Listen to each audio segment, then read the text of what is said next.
We are Bismillahirrahmanirrahim. I welcome you all to our weekly EUS and ERCP webinar. And the person who is giving the talk today needs no introduction, at least in Pakistan for sure. He's one of the most energetic, passionate, and sincere overseas Pakistani who's been supporting Pakistan Society of Gastroenterology, Pakistani young gastroenterologists, as well as senior colleagues like myself, and is always there to support us in whichever way he can. The topic today is celiac access neurolysis, stroke block. Getting in right or getting it right, I'm not sure, but I'm sure both are important. Nadeem is currently working as a consultant in hepatology and pancreatitis medicine, and is a lead endoscopy training at University Hospital Southampton, which is a large endoscopy unit. So Nadeem, without further delay, over to you. So thank you very much for the kind introduction and for the invitation. We are very grateful to Professor Hussain Okasha, who's also joined us as an expert panelist from Egypt this afternoon, this evening. And he has enormous expertise in endosonography as an accomplished professional and dean of the services there. He's helped many young endoscopist, endosonographer throughout his career, and he's also helped our Pakistani young GI fellows in the past. So I'm very grateful to him. I'm very grateful to yourself, Dr. Saad Niaz, Dr. Ghias Nabi Tayyib, Junaid, Pakistan Society of Gastroenterology for the kind invitation. So the title of my talk, nice introduced by yourself, is Celiac Access Neurolysis. Getting it right or getting in right, I think those things are important.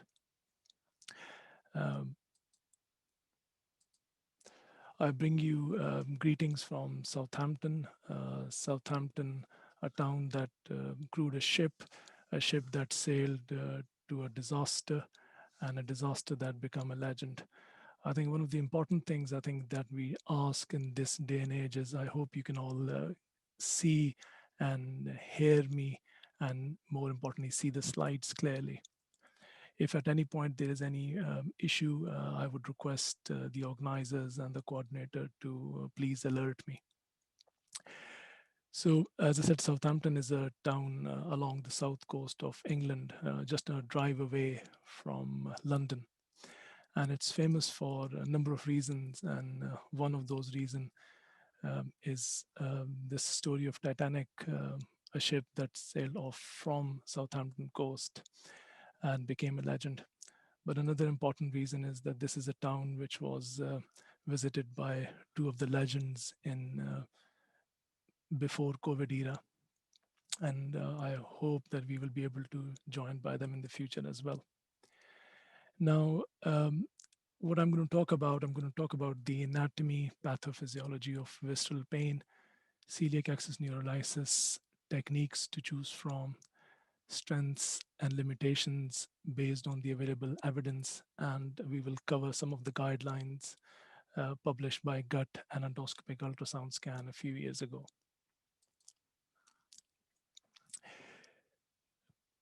Pancreatic cancer patients suffer from pain, which is one of the most frequent symptoms reported by over 90% of the patient. It can lead to significant morbidity and morbidity in patients with pancreatic cancer.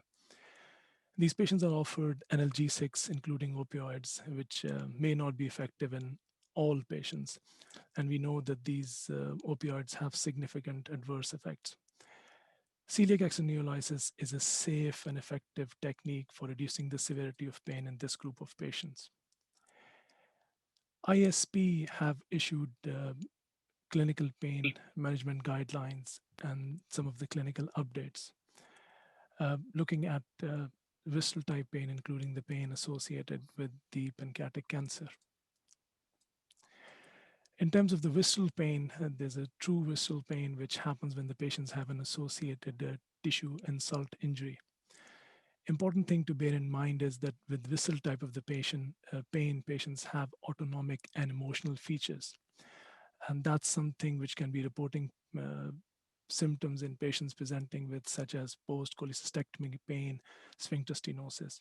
The concept of visceral hyperalgesia is also important to understand, where there's a sensory interaction between two internal organs that share the common aspects to their afferent pathways. These patients can also present with referred pain, which could be with or without hyperalgesia, and these usually do not have autonomic and emotional features if it is without hyperalgesia. Celiac plexus transmits this sensation of pain for the pancreas and is located below and anterior to the diaphragm, surrounding the origin of the celiac trunk. It comprises of dense network of several ganglia and interconnecting fibers. The celiac ganglia are located between T12 to L2 location and is generally 2 to 5 in number. The left ganglion is slightly inferior to the right ganglion. Now, I hope we are joined by GI fellows and trainees, and if there are, then I would be grateful if you could please look at this question on your screen. And if you're able to answer it, then I would like you to reply by just either writing A, B, C, or D on your chat section. So the transmission of the pain from all abdominal viscera, is that what the celiac plexus do? Or does it transmit pain sensation for most viscera except pancreas, colon, and rectum? Option C is that celiac plexus transmits pain sensation for most abdominal viscera except left colon, rectum, and pelvic organs. Or is it most viscera except kidney, colon, and pelvic organ? So whatever option you pick, I will be grateful if you could just post it in the chat section of this presentation. You will also see this nice depiction of anatomy, initial depictions back in 14th or 15th century. So I'm sure most of you would have guessed it right, that it transmits pain sensation for most viscera except left colon, rectum, and the pelvic organs. Now, the main pathway for transmission of pain from the pancreas is through the afferent fibers of the splanchnic nerve, with nerve cell bodies in the dorsal root ganglia. The cell bodies of the afferent neurons are shown in diamonds, and then the cell bodies of the sensory nerves are shown in the circle.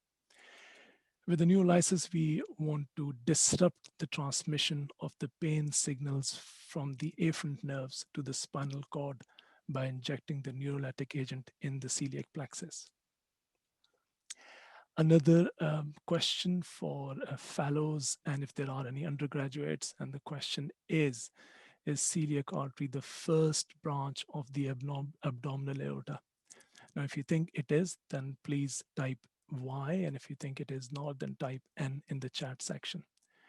And the reason I've put up this slide is something important, and it helps us in reducing the risk associated with EUS guided neurolysis, which we will discuss later on during this presentation. So the answer to this question is that celiac artery is the first major branch of the abdominal aorta, but is not the first branch of the abdominal aorta. The first branch is the inferior phrenic artery, and this simple diagram demonstrating several branches of the abdominal aorta hopefully would demonstrate that the major branch is celiac, but the first branch is actually the two branches of the inferior phrenic arteries. Let's discuss the mechanism of pain in these group of patients. So the most important mechanism is the inflammation, the neuritis, which is seen mostly in patients with chronic pancreatitis. Now we know that chronic pancreatitis patients can develop ductal stone calculi, which can cause ductal obstruction, and it can cause ductal hypertension. The same group of patient can develop high pressure within the pancreatic tissue, which is labeled as compartment syndrome. In terms of patients with cancer, they have this perineural invasion and fibrotic encasement of the sensory nerves, which we will discuss a little later on during this presentation. pancreatic neuropathy is also a described mechanism for pain in this group of patients. Now, every time I'm giving a talk on pancreas-related medicine, this is my favorite slide. And the reason it is because Mr. Versung, a German anatomist, was the first person who identified main pancreatic duct during dissection of a man who was hanged for a murder. Now, I don't think he was a very keen publisher like some of us, and we don't have WhatsApp or other social media platforms available. So he couldn't tweet his discovery, but he engraved the sketch of the duct on a copper plate, and he made lots of imprints from it, which he sent out to other leading anatomists throughout the Europe. He was later on murdered by one of his colleagues following an argument as to who was the discoverer of the pancreatic duct. A few years after his death, one of his students also wanted to claim the discovery. But thanks to the imprints that he was given the due credit, and today we know the pancreatic duct as a duct of Versung. Now, the phenomenon of perineural invasion, it is a process through which these cancer cells invade the perineural spaces of the surrounding nerves. It is a process which involves many signaling molecules from very signaling pathways. And these signaling molecules are produced by both cancer cells and the nerves. And once those cells invade the nerves, they're able to thrive within the those neuronal spaces. And it is one of the means for which the cancer cells spread to the distant location. The incidence of this perineural invasion is particularly high in the pancreatic cancer. We don't know the exact cause for it, but strong neurotropic effects of the pancreatic cancer cells is thought to contribute to this phenomena. The image on the screen would show you that the head of the pancreas is innervated by the celiac plexus, which comprise of right and left celiac ganglia, and the superior mesenteric ganglion. So these nerve plexus surround the superior mesenteric artery and lie between the pancreas and the artery. There are two plexus. One is the Pancreaticus capitalis 1, which is arise from the celiac ganglion, and Pancreatus capitalis 2, which arise from the superior mesenteric ganglion. And so these are considered for the main route of invasion for pancreatic cancer, especially in the head.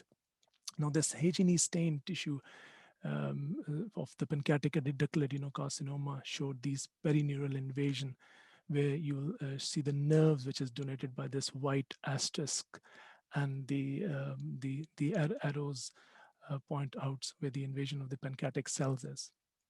Now, the key question comes in that do most patients with pancreatic cancer related pain require celiac acid neolysis in the current era of developed analgesics? Because we've got some fantastic pain medications available, and we refer our patients to pancreatic chronic pain management clinic, and they're prescribed analgesics, which seems to work in most patients.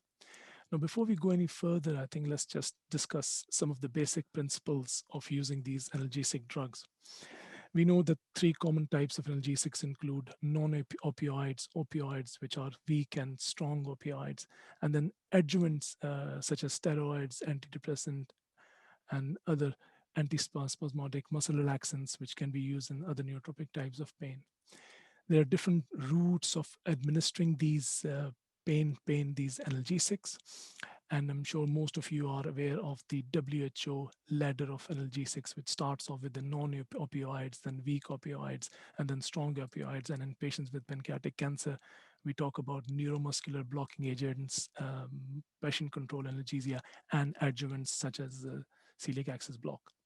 Now, again, this is one of my favorite slides while I'm teaching the junior and undergraduates and postgraduate doctors in training. It talks about prescribing principles of strong opioids in patients for cancer. So remember, one of the aim in this group of patients is palliation. So the best way of managing this is by starting off immediate release morphine at every 4 hours. alongside paracetamol. We should then, once the titration is complete, then we switch it to the modified release preparations in 2 divided doses. At the same time, we would like to prescribe 1/6 of the total daily dose of the modified release um, morphine as for the breakthrough pain. We shouldn't forget that these patients get bunged up and therefore they need prescription of laxative. The modified release preparation, the dose can be increased depending on the requirement of their immediate release morphine during their prolonged release medication.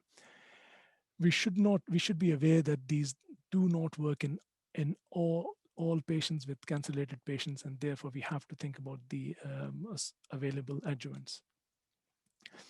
So what is the key? So the key question whether celiac neurolysis should be performed for all patients in this era. This randomized controlled trial of EUS Plexus Neolysis versus pain medication alone with advanced pancreatic cancer. So if you look at, they had over 600 patients, but they ended up recruiting 48 participants with a baseline pain score of more than 3 on these visual analog scores. And the primary endpoint was change in the pain score at 4 weeks. The conclusion from this randomized control trial was that there was no major difference in those two group of patients in improving their pain, in improving their quality of life, and the opioid use. But what it does prove that celiac exoneolysis work, and as you would have appreciated that this was an underpowered study and there were too many dropouts from the study. So what we will do in the next part of our presentation, that we will take you through some of these guidelines. And as I said, we are very fortunate that we are joined by Professor Okasha, who was one of the authors of these guidelines. One from endoscopic ultrasound scan published in 2017, and the other from gut published in 2018. So the important thing is to decide which patient would benefit from this intervention. It's those who have a higher intensity of the pain, and also if we can offer this early on at their presentation. So the guideline essentially recommends that the early celiac exoneolysis at the time of the initial EUSFNB is recommended, as it reduces the pain and moderate the opioid consumption compared with the best available medical therapy. There was a study which compared the pain reduction and the narcotic use after early celiac exoneolysis at the time of EUS with the conventional pain management. And what they concluded was that the early celiac exoneolysis reduced the pain and moderated morphine consumption in patients with painful inoperable pancreatic cancer. There are other things we can look at, and that is during the procedure, if you see an increase in the heart rate of the patient, drop in the blood pressure, and also the concomitant use of chemo and radiotherapy. So once we've identified that the patients who would benefit most from this intervention, then we have to look at who is best suited to perform this procedure. Can every endosonographer perform it? Now we know that celiac exoneolysis and ganglioneolysis are relatively simple procedure. However, there are serious adverse events associated which can occur occasionally. So therefore, the endoscopists who are competent in EUS, FNA, FNB should be able to perform this procedure, provided they're able to visualize the target region. What does the guideline say? The guideline recommend that training in the EUS guided celiac axis ablation is recommended in endoscopists experienced in EUS and EUS FNA. Now, the celiac axis block was first described in 1919 by this German surgeon, but it only became widely used in the management of pain for the upper abdominal malignancy in 1960s. We know that the plexus can be approached by a percutaneous route surgically and also endoscopic transgastric routes. It is percutaneous route is usually achieved by insertion of a needle via posterior or CT guided anterior approach. First celiac EUS guided celiac axis published the publication came out in 1996, where if you look at this screen, you'll see that the pain relief following injection, the two techniques that we have available is the celiac plexus block, celiac acid neurolysis. So the block is the injection of the anti-inflammatory agents to stun the plexus. We use long-acting anesthetic agents and steroids, whereas the neurolysis is the ablation using chemical agents. The indication for the block is chronic pancreatitis, and also there are case reports of using it in recurrent acute pancreatitis. Neolysis is for the pancreatic cancer-associated pain and also in the upper abdominal malignancy. Now, this is quite an interesting randomized controlled trial because what it showed that adding steroids to EUS-guided plexus block did not reduce pain in patients with chronic pancreatitis. Only 15% response rate was seen in the both groups. So the conclusion was that steroid group had a shorter response and steroid addition did not benefit the patients. So if we can't use the block, can we use neurolysis for our patient with chronic pancreatitis? Well, the guideline does not support that the statement is that celiac acid neurolysis for the treatment of pain arising from chronic pancreatitis is not recommended. Let's discuss the approaches. So we know that we've got percutaneous versus EUS guided approach. Now I'm sure it will not come to you as a surprise that the EUS guided approach is better, but let's look at the evidence. So the evidence that originally came from this big clinical trial performed by our colleagues in India, although they were looking at the pain management for patients with chronic pancreatitis. But what they concluded from this trial was that the patients who had celiac plexus, EUS guided, had an improved pain score compared to those who had a percutaneous block. There was a meta-analysis and a systemic review, which included two randomized control trials at the time. And these assessed the primary outcomes, which was reduction on the pain score, and evaluated the adverse and also evaluated the adverse effects. And based on this systemic review and meta-analysis, they did not find any statistical difference in pain relief and the complication, both with EUS and percutaneous approaches.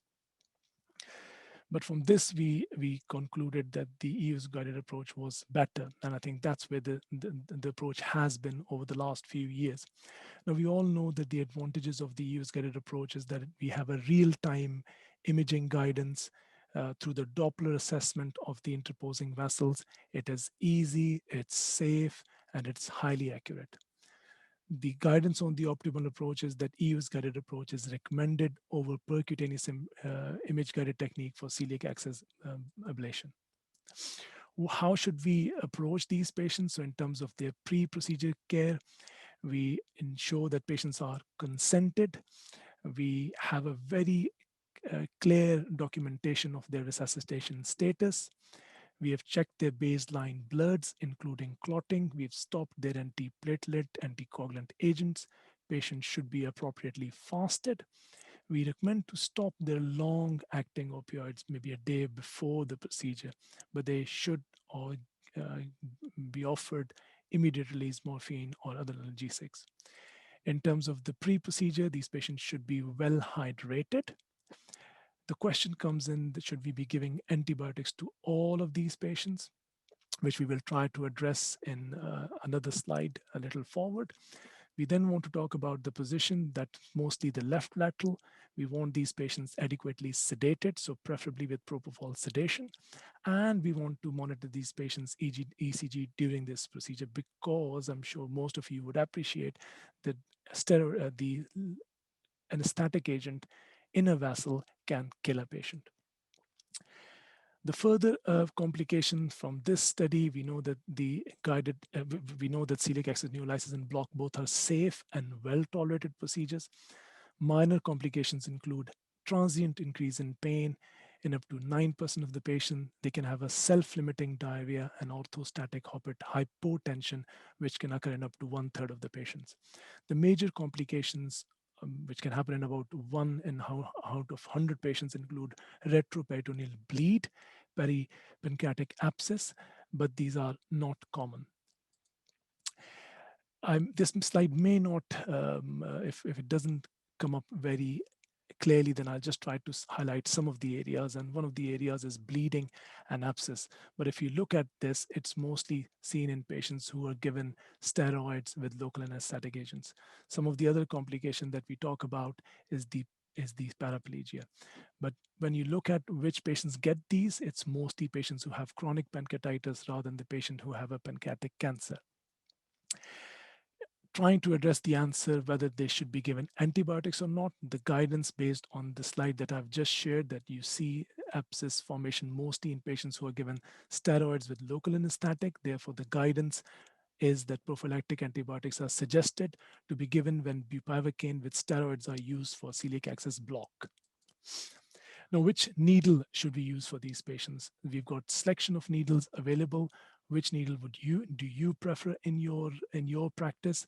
Again, if you want to use the chat section of the presentation, then please do. So we did a small survey during one of our presentations on Twitter, and as you would appreciate, most prefer using bigger needles such as 19G.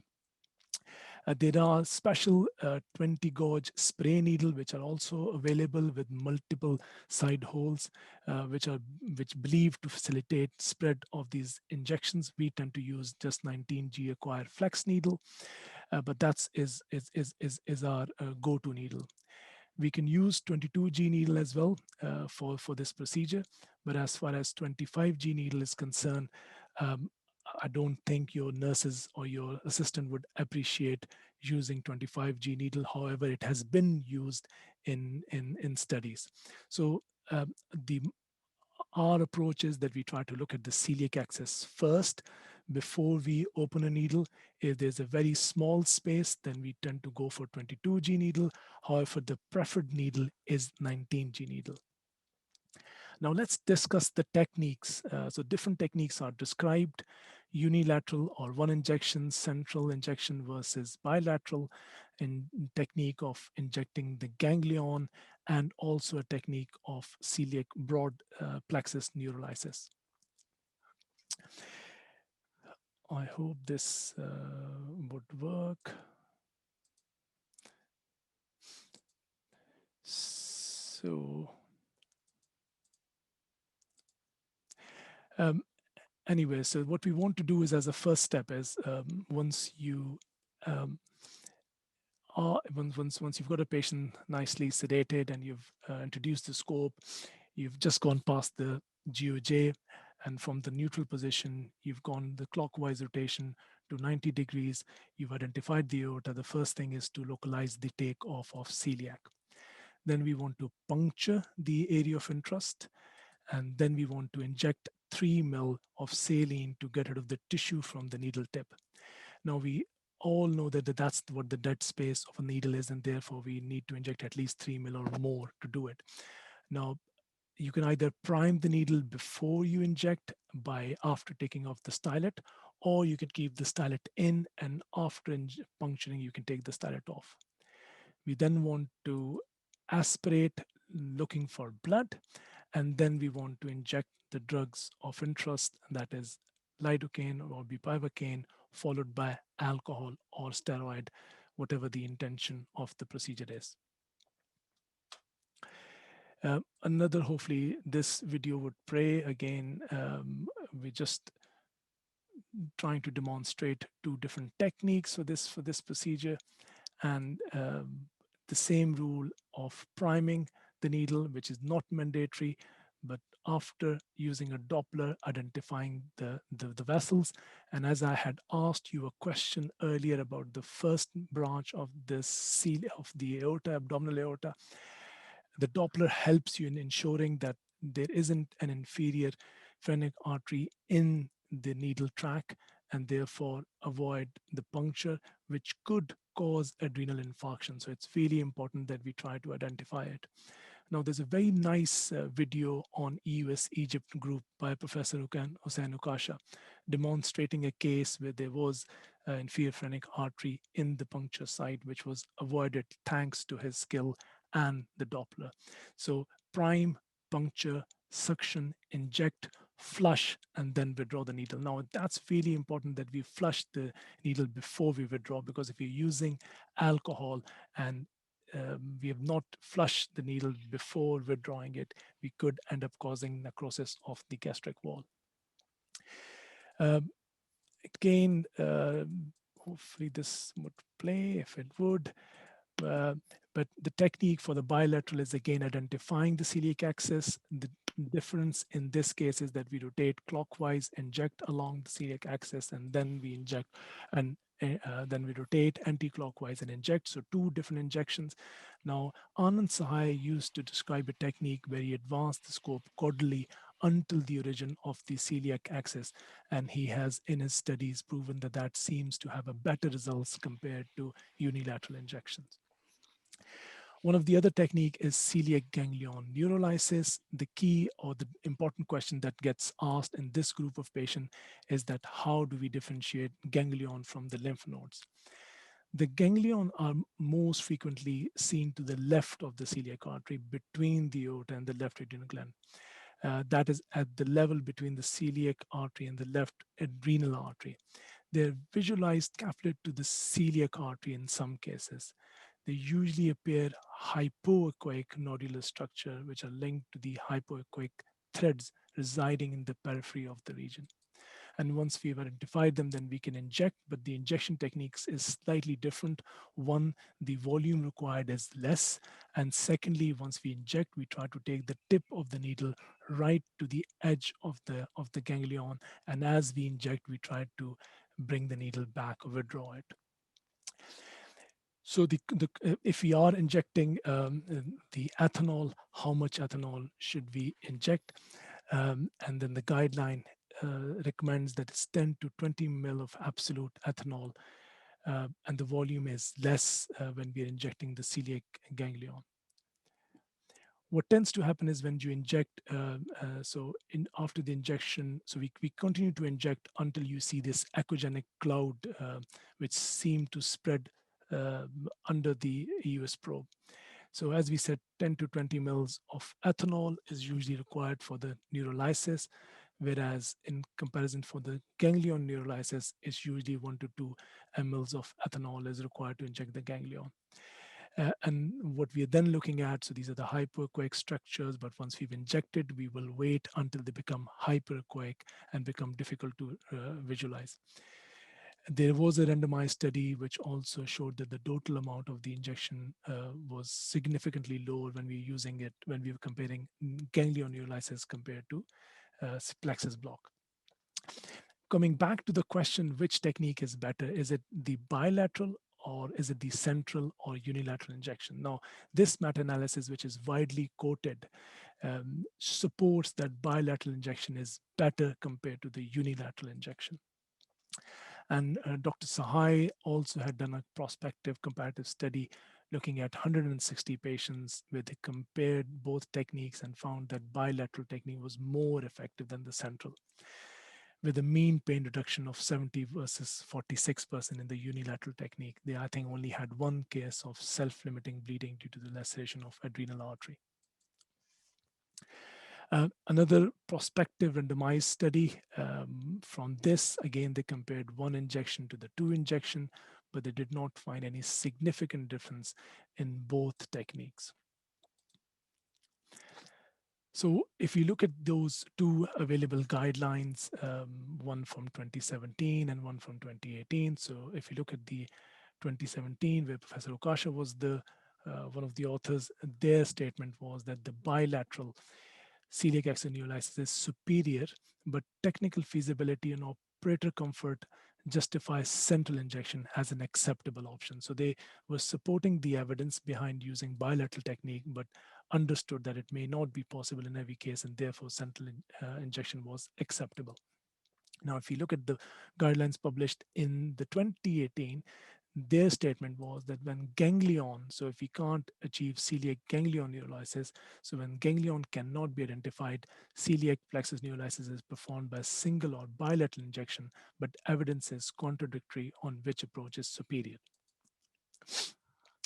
One of the key papers, or that changed practice of some of the endosonographers across the world is that the ganglion neurolysis combined with Plexus Neolysis could shorten the survival without benefit when it was compared with the Plexus Neolysis alone. So it was a double-blind randomized controlled trial, over 50 patients in both arms, and they looked at the rates of pain response at 12 weeks. There wasn't much significant difference in two groups. There wasn't any significant difference in improvement in the quality of life in both techniques. But the important thing was that the median survival time was significantly shorter for patient receiving ganglion neurolysis, so kind of 5 months to 12 months, particularly for the patients who did not have metastasis. And then the rates of survival at 12 months were 42% for patients who underwent neurolysis versus 26% who just underwent ganglion neurolysis. So on the basis of this, and if you then look at the guidelines, what it says that there's no clear evidence that ganglion neurolysis is more superior to bilateral or broad plexus celiac plexus neurolysis. Therefore, EUS-guided celiac ganglion neurolysis is not necessary. So this is from the endoscopy ultrasound paper in 2017. 2018 statement says EUS-guided celiac neurolysis is recommended over single or bilateral injection around the celiac artery for improved pain relief. So this clearly causes a bit of a confusion. But let's add further to this confusion by looking at this retrospective comparative study. Now, you will notice that they were using 25G needles. So what it tells you that maybe achieving a broad plexus neurolysis is not easy. They compared the effectiveness of standard neurolysis and the EUS-guided broad plexus neurolysis. You could achieve more sort of distribution of ethanol, and from their technique, and their conclusion was that they were able to achieve better pain relief in patients who had a broad plexus neurolysis rather than EUS celiac plexus neurolysis. So the guidance on the basis of this limited data, the celiac broad plexus neurolysis may be associated with improved efficacy, but routine use is not recommended. There are some evolving techniques which describe the use of EUS-guided localized radiation, radioactive seeds implantation. There was this pilot prospective study published in 2012, and then there's some also data available recently at the EUS-guided RFA.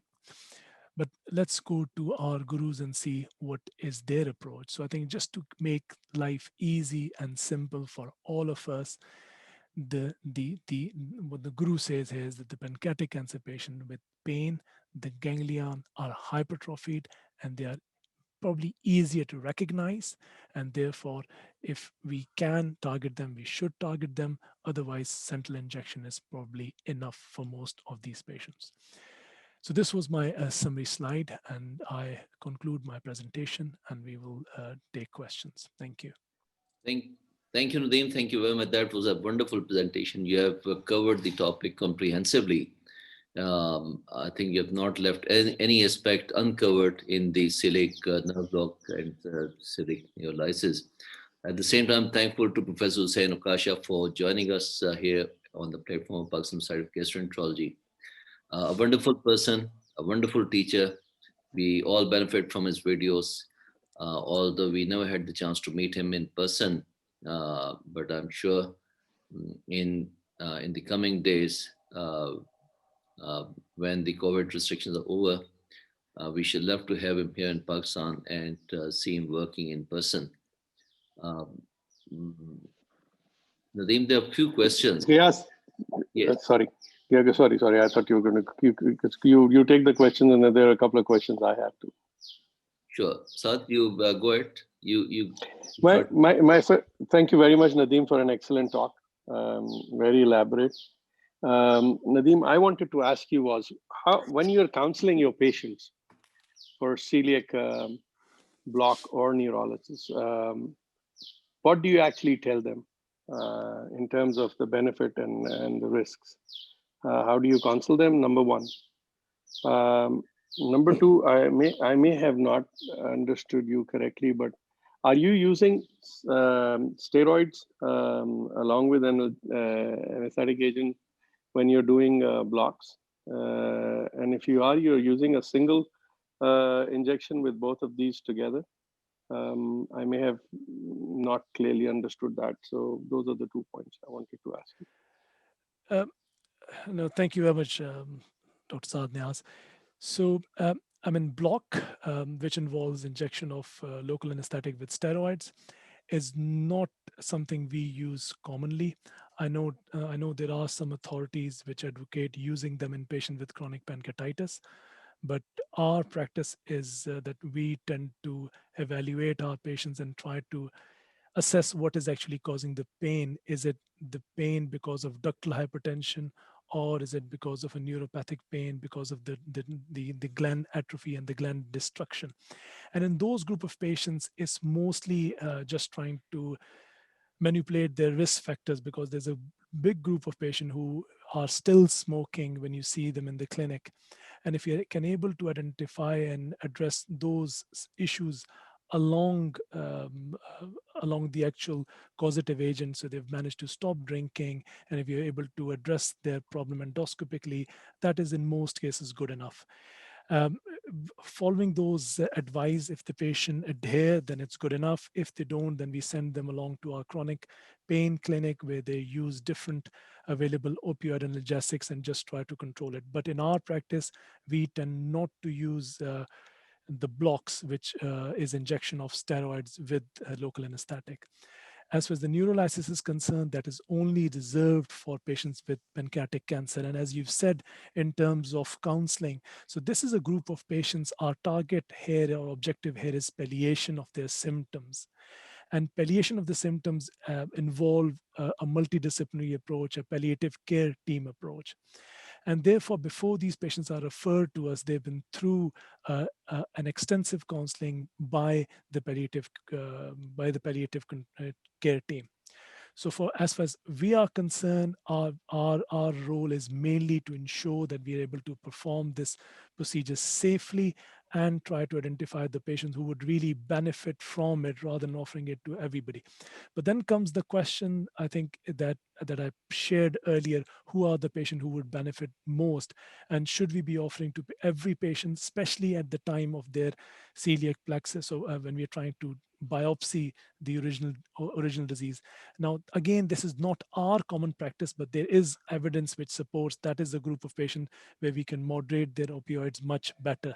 So I hope it answers your question, but Well, the counseling it, comes it from ac- palliative care team, and we don't do the actually, blocks. Nadeem, it doesn't. And the reason why I say that is because, and I don't know what your experience is, but you're looking at 60 to 70% in our experience who actually get a response, whether a significant response or reduction in their opioids. So the problem that you have is here you have a patient who has been referred to you as an EUS. The point I was trying to make or ask you was with a percentage of patients not responding to this treatment, do you actually share that, or the palliative team, because you are the one who's doing the procedure, you are the one who's going to tell them the complications, not the palliative care team, I guess. So what do you actually tell them before the procedure as to what your success is and to what your complications, possibilities of complications, and again options that they have for celiac blocks? I understand that you have a system, but I'm talking about the patient who is now gone through the system and who is now Yeah. confirmed to have this procedure. That's what I wanted to ask. Yeah, sure. So I think the only thing I say to them, and as I said, the reason we can't answer this question objectively is because we don't know how long these patients then live. But what I tend to say to them, that hopefully in majority of patients, at least as you were saying, about 8 out of 10, we will be able to significantly reduce their opioid use. And that's all I say. I don't say that we'll be able to alleviate their pain completely. I say that after the procedure, we should be able to reduce the opioids, because the main problem is in this group of patients, whatever time they have left, we want to make sure that they're still able to enjoy quality of life. And opioid use tend to affect that quality of life. Therefore, we may not completely alleviate their pain, but we are able to reduce the use of the opioids. And that is the actual target. Then one very basic question. When will you say that I shall not like to go for celiac nerve block or celiac neurolysis? Let's suppose that a patient has been sent to you. You have seen the major contraindications and you have met the patient. Other than the major contraindications, is there any situation where you'll say that, no, I shall not like to do the celiac nerve block or celiac neurolysis? So people quite commonly use a phrase that if a person is not fit for a haircut, do you really need to subject them to an invasive test? And if the objective is not so, if you deem them not appropriate for any intervention, any endoscopic procedure, then I think the question is there that if they're not suitable to proceed, then there's no point in subjecting them to a test which clearly is safe but has significant associated complication. So depends on their performance status. I know it's a very difficult thing to say, especially in a cancer patient who has got a terminal cancer, but that is a major determinant in deciding whether the patient we will be able to proceed or not. And secondly, there are at times, I think Khalid very nicely at times demonstrate that sometimes you go in and you can't really see anything. There are lots of lymph nodes in that region. You can't really differentiate the lymph nodes, plexus, the actual ganglion from the adrenal glands. You can't even see the takeoff of the celiac because it's sometimes it doesn't really come off straight. It's not like a two fingers in every case. Sometimes it just takes off right or left in approximation to this SMA. So that may not be, so it may not be technically possible. And sometimes you may not just want to start off if you think that patient may not last for more than few weeks. So, Excuse me, can I have a comment, Dr. Tahim? yeah, sure. I'd like first to thank you for the very nice lecture covering all the aspects of celiac plexus block and neurolysis. Just I'll tell you in a few seconds our experience in Cairo University in about 120 patients. The response is not so good as expected. It is only 50 to 60%. And sometimes we are obliged to do a second session of celiac plexus neurolysis, and I'd like to comment on this point.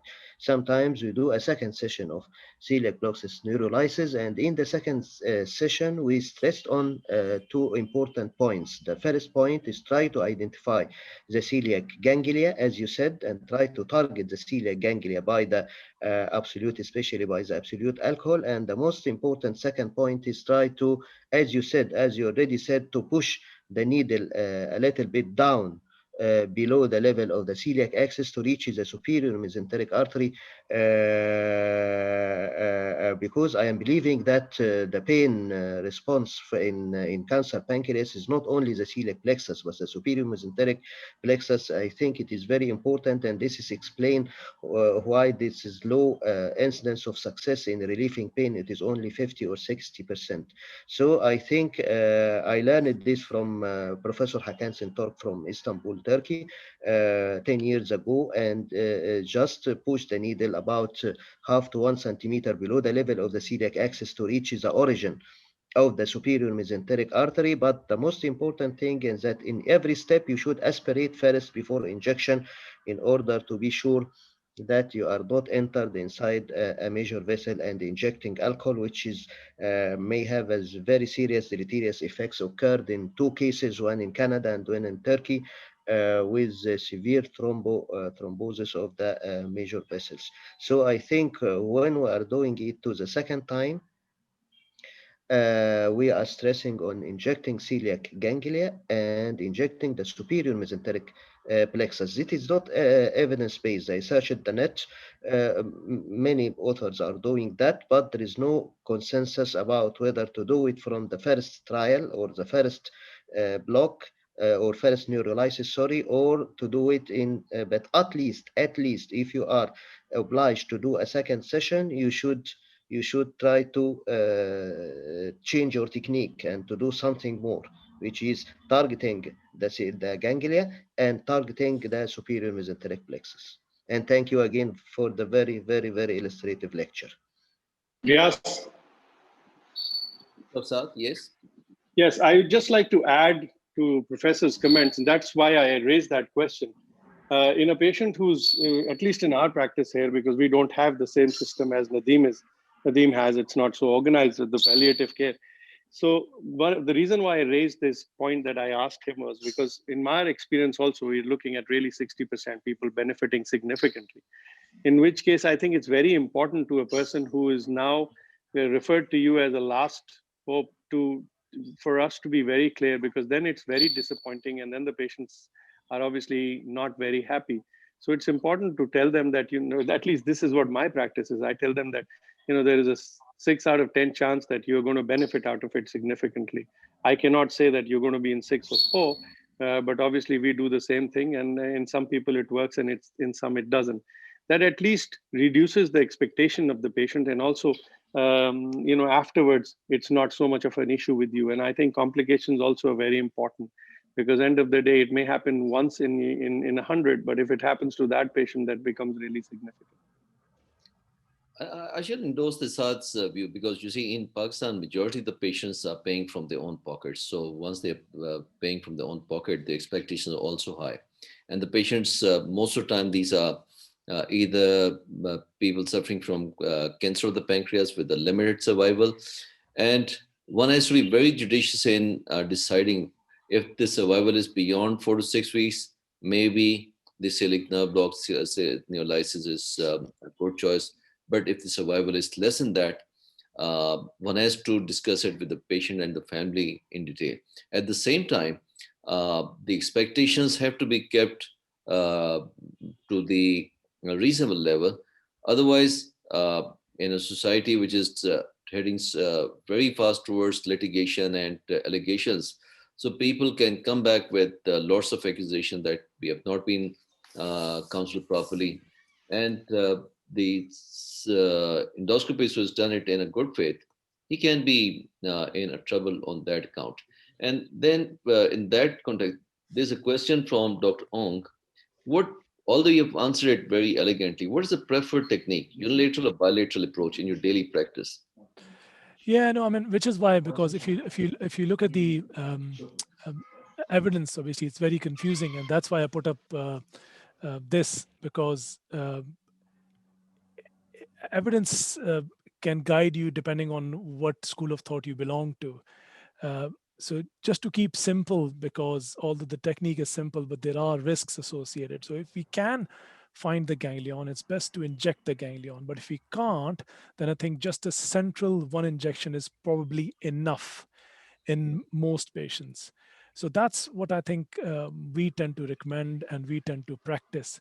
In terms of, I think you very nicely, and obviously yourself and Dr. Saad Niaz and Professor Akasha was alluding to, uh, there was a study that I did not share, and that was looking at the survival of patients because of the pancreatic cancer, whether it's a locally advanced disease or it's a metastatic disease, compared to those who have a very localized disease, but they've got an innervation of the local nerves. So patient may present with quite a disproportionate pain in relation to the extent of the disease. So patient may have, as you were, I think, saying that if they've got a survival more than few weeks, then yes, they may be the best candidate for this procedure compared to those who've got a limited survival. Nadeem, in what circumstances are you going to call back the patient for a second session? And what is going to be your protocol? So we In that? don't, I mean, at least the one we've not done many. I don't think our numbers have reached 100 yet, at least in the last sort of 4 or 5 years. But I don't tend to call them back. If I've not been able to achieve adequate response, then I don't. If they have achieved adequate response, that, as I said, hasn't come across. I have not even done a patient where we ended up injecting them twice. So and I don't know the answer, to be honest, and I don't know how I can answer it based on my experience, unless Dr. Khalid Bhai wants to Professor Hussain add. and Khalid.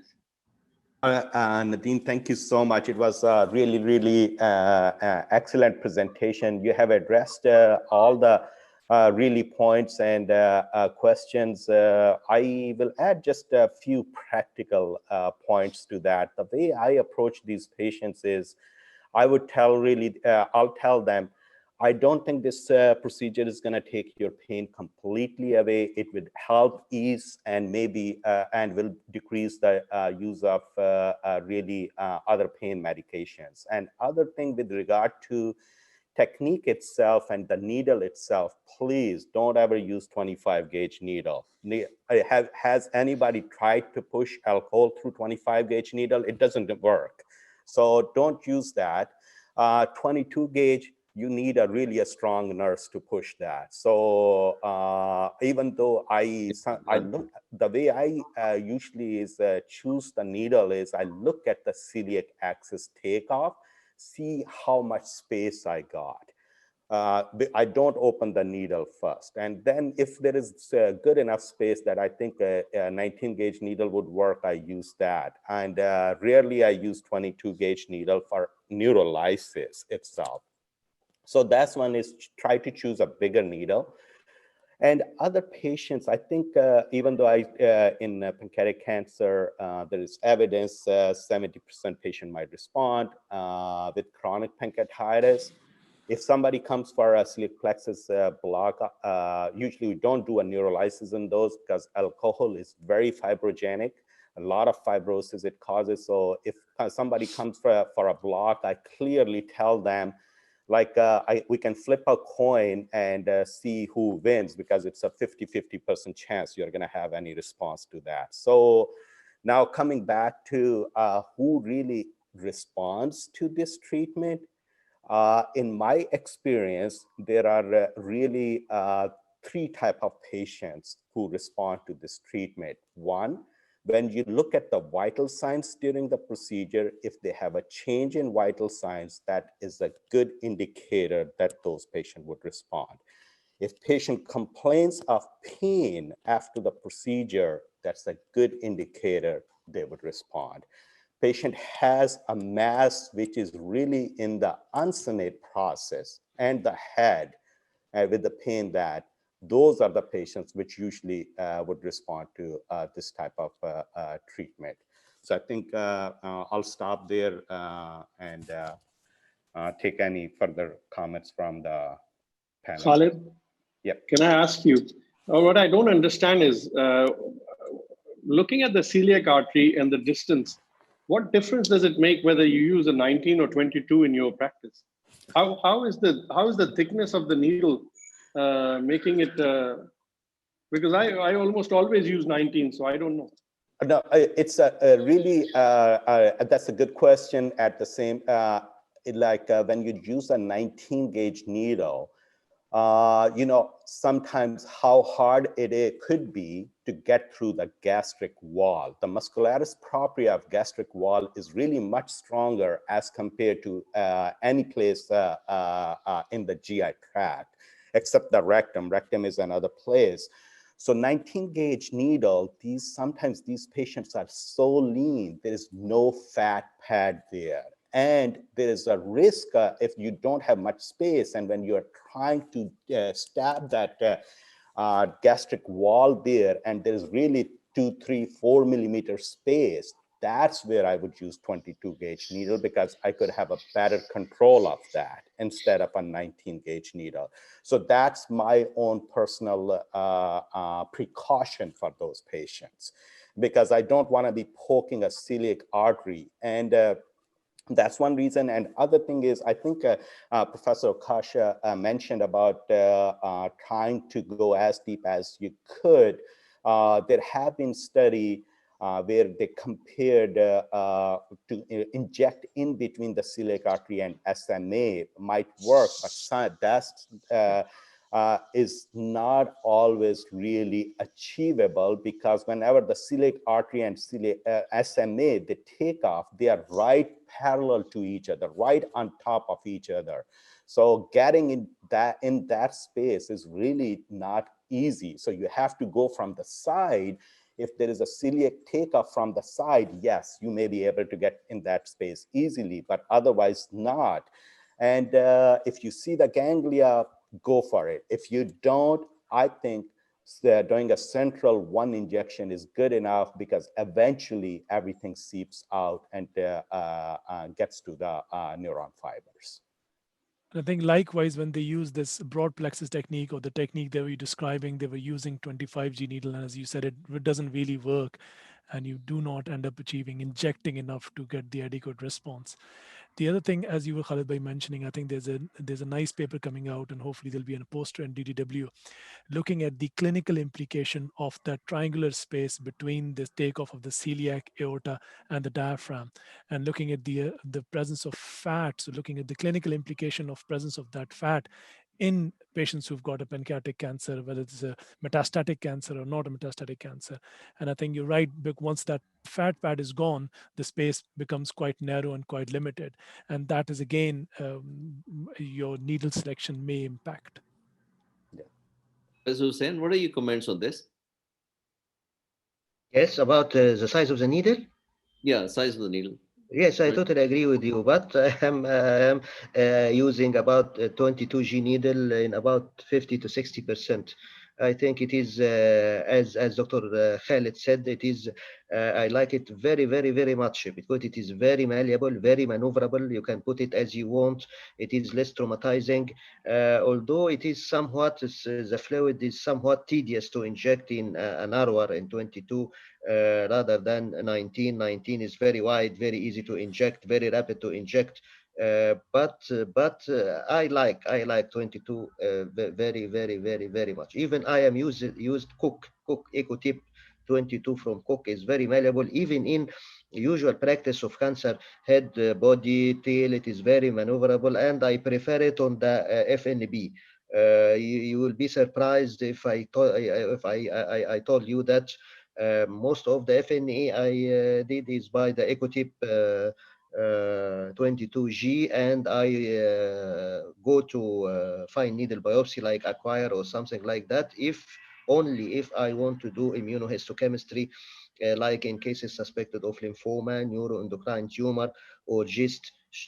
But 22G EcoTip needle is very malleable, very maneuverable, very nice even in celiac plexus neurolysis. I can put the needle where I want, less traumatizing. But of course, 19G needle in celiac plexus neurolysis, although a little bit heavier, a little bit more tough, but it was very nice. But I am using in 22G needle, very nice in more than 60-70% of celiac plexus neurolysis and all maneuvers. But of course, 25 is useless, very narrow, very, very difficult for the technician or your to inject even pure alcohol. Very the 22 25 is very, very bad, but I think it's 22. I am working with it and very nice and less traumatizing, no complications at all. Nadeem, what's your follow-up protocol? Do you call the patients back in your pain management clinic after the neolysis? How soon do you call them back, or you just keep them on messaging service? So it's the telephone call. So it usually followed a week later. Well, the day after the procedure, we just want to check on them, make sure they're okay and they've not had any problems. And then a week later, we give them a call and see how much benefit they have derived from injection and how much pain. I mean, are they using the same amount of opioids or not? And based on that, we then write them a letter to their referring physician. They usually no follow up after first week unless we are then contacted by their original referring physician. Is it the? Do you also have the same practice? And similarly, Professor Kashat, do you also follow the same principle? Yes, yes, this is a very Just yes. a telephonic interview after a week, and then that's it. How about you, Khalid? What's your protocol? Not so we don't call them routinely after celiac plexus block or a neurolysis. So if we don't hear back from them, that's a good sign that it probably worked. And if Only good news. only good news. No, we don't Not have. always. We send them back to their referring physician, and if they need to call us back for any reason, they will. But we do not routinely follow those patients. I think there's a question in the chat box. Have you ever used 20G Procore needle for neolysis? No, I haven't used, but there are some sort of specially designed needle with the side holes, 20G needles, which again I have not used. I use it one or two times. I think it is no difference between the side hole needle and the usual 22 needle. Both works are very well. I think no advantages. And I think no one around the world are using this type of needle more because the usual one is doing the job very perfect. Yeah, Mr. yeah. Nasser, you want to ask something? Please unmute yourself. So I think there is not much experience with this 20 gauge needle. Not many people use it. There's no comparative study. And also what happens is like once you inject, it's all that alcohol is going to eventually seep out. The whole purpose of the side hose is you can put that in different directions, so which eventually is achieved anyway. I don't know exact price, but my understanding is that it's expensive needle at the same time too. And so not many, I agree, like not many people are using. I have used it only twice. And I haven't even seen it for a year or 2 years almost. We don't even have that needle in the unit. So other needles work, and 19 gauge, 22 gauge, they both work. So not many people using. I think it's the correct placement of the needle tip which really matters. It's not the size which matters. It's just the correct placement of the tip in the triangular space that Nadeem has very nicely mentioned. Prasanna, you want to say something, please? Yes, I think it was a very nice, very elaborate presentation, Nadeem. Uh, for our experience in Pakistan, it's a little bit different than what you will see in US or in UK because there is a more organized service of palliative care or hospice care, and all those are very nicely intertwined. But in Pakistan, if a patient is referred to you for pain, number one, the number assigned for the pain is very variable. Patients will come and they will say that there are times when they're totally miserable with pain and then they're a little bit less pain. So there's not really a well-defined number there. So if you give them a lot of expectations that this procedure, which costs you about 1.5 lakh or so, will relieve your pain, uh, and they do come back to you. They don't go back to the palliative care.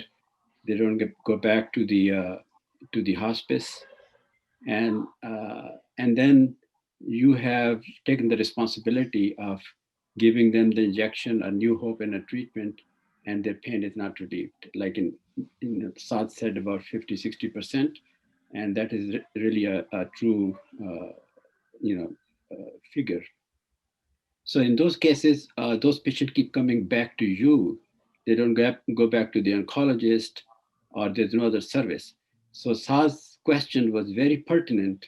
And I think we have to relate very closely with these patients first at the outset that, look, this is a palliative procedure. It's not going to take away your pain in majority of the cases. And that your expectations may be sometimes unfounded.